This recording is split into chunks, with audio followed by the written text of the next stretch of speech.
इसके पार्ट हैं। एक तो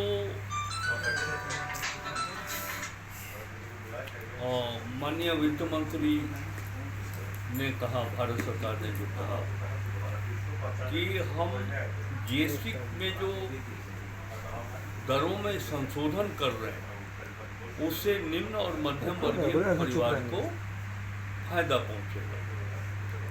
जैसे उन्होंने कहा कि पनीर और पराठा पर अब कोई जीएसटी नहीं है, तो मैंने तपाक से वहीं कहा कि मैडम जहाँ से हम आते हैं वहाँ पनीर पराठा का कल्चर नहीं है, वहाँ तो महुआ, गेठी और मड़ुआ, मकई खा के लोग जिंदा रहते हैं, उनको क्या फ़ायदा होने वाला है। एक तो पार्ट ये है, इसमें जो इन लोगों ने नाम दिया था, ये 56वां बैठक जीएसटी की हुई और इसका नाम दिया था जीएसटी के रेट का रेशनलाइजेशन, यानी कि हम उसको धरती से जोड़ करके, ग्राउंड से जोड़ करके हम एक विवेकपूर्ण दिशा देना चाहते हैं। तो मैंने कहा कि 2017 में जब जीएसटी आपने लागू किया था, इसका मतलब तो ये है कि जब आप रेशनलाइजेशन की बात 2025 में कर रहे हैं तो इसका अर्थ तो यही हुआ कि 2017 में ये रेशनलाइज नहीं था, ये विवेकपूर्ण निर्णय नहीं था आपका। संशोधन का आधार क्या है, तो कोई जवाब नहीं मिला। हमने कहा कि 2017 का जीएसटी ठीक था या 2025 का जीएसटी आप ठीक करने जा रही, तो कोई जवाब नहीं मिला। लेकिन देखिए, हम ये नहीं कर रहे कि गरीबों के हित के लिए जो जीएसटी के दरों में संशोधन किया गया है वो होना चाहिए, लेकिन ये भी देखा जाना चाहिए कि झारखंड को राजस्व का क्या नुकसान है। हम वैसे स्कीमों की बात नहीं कर रहे हैं जो गरीबों से जुड़ी हुई स्कीम है, जिस पर जीएसटी के दर को घटा दिए जाने से गरीबों को लाभ पहुंचेगा, हम उसकी बात ही नहीं कर रहे हैं।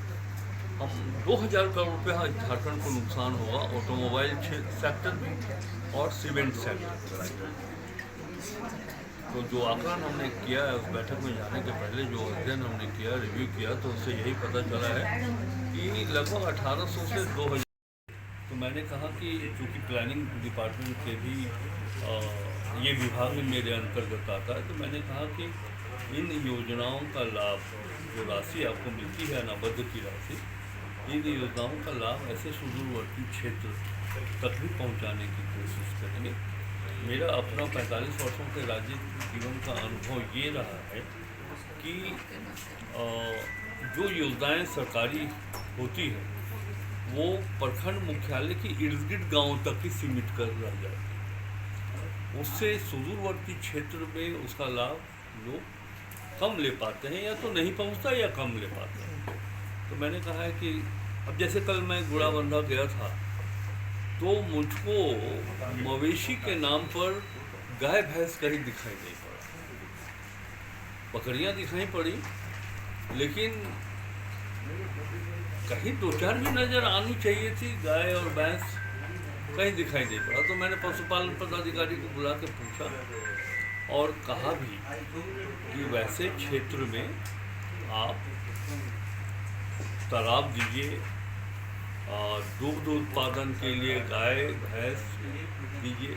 इससे होगा क्या कि उनके जीवन की आर्थिक स्थिति तो नहीं थी। कल मैं गया था सांगठनिक कार्यों से गुड़ाबंधा।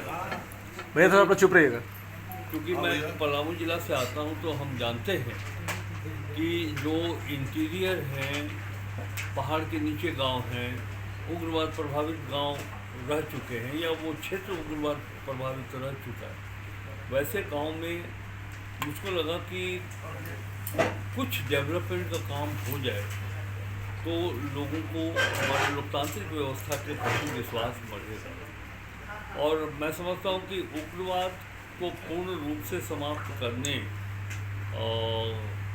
के लिए एक महत्वपूर्ण कदम ये होना चाहिए कि जो समाज के वंचित समुदाय रह गए, जो क्षेत्र विकसित नहीं हो पाया है, सरकारी योजनाओं का लाभ वैसे क्षेत्रों तक पहुंचाया जाए। इसी संदर्भ में कल शाम को डीसी जमशेदपुर से बात किया था और उनसे ये कहा था कि हम लोग आधा घंटा के लिए बैठते हैं। तो आज भूमि संरक्षण विभाग के जिला अधिकारी, जिला स्तर के अधिकारी, डीडीसी, डीसी और पूराबंदा के वीडियो, सीओ और जो पशुपालन विभाग के जिला स्तर के अधिकारी हैं उनको बैठा करके हमने मीटिंग ली।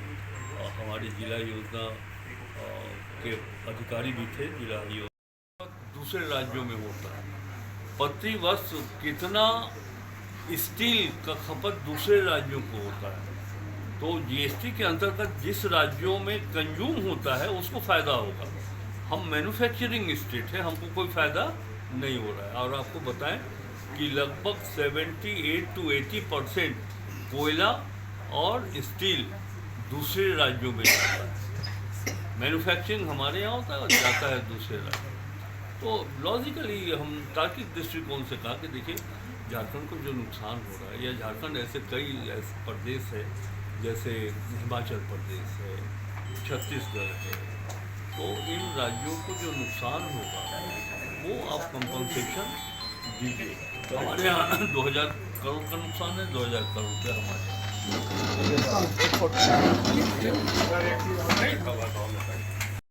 ये उनके लिए वो पौष्टिक आहार के रूप में आएगा और जो दूध वो बेचेंगे तो उसे आमदनी भी होगी। तालाब आप वैसे जगहों पे दीजिए जहाँ छूता रहा है, जहाँ तालाब नहीं है, तो उससे क्या होगा कि मछली पालन भी लोग कर पाएंगे, आजीविका का भी साधन हो जाएगा। तो इस तरह जो सरकारी योजनाएं जितनी भी हैं उसका लाभ जमशेदपुर के उस सुदूरवर्ती क्षेत्र तक पहुँचे जो उग्रवाद प्रभावित रहा। सर, जीएसटी का संशोधन हुआ, सुनो क्या था? कोई हमको खाना नहीं।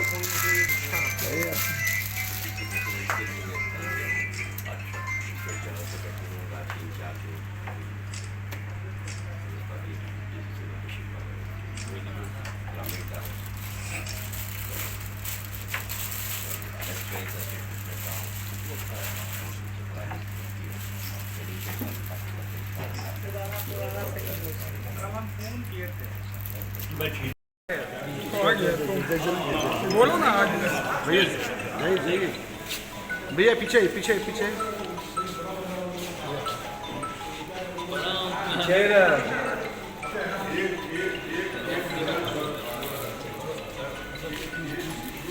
वाइफ हमारी बोल रही थी आप ही के बारे में।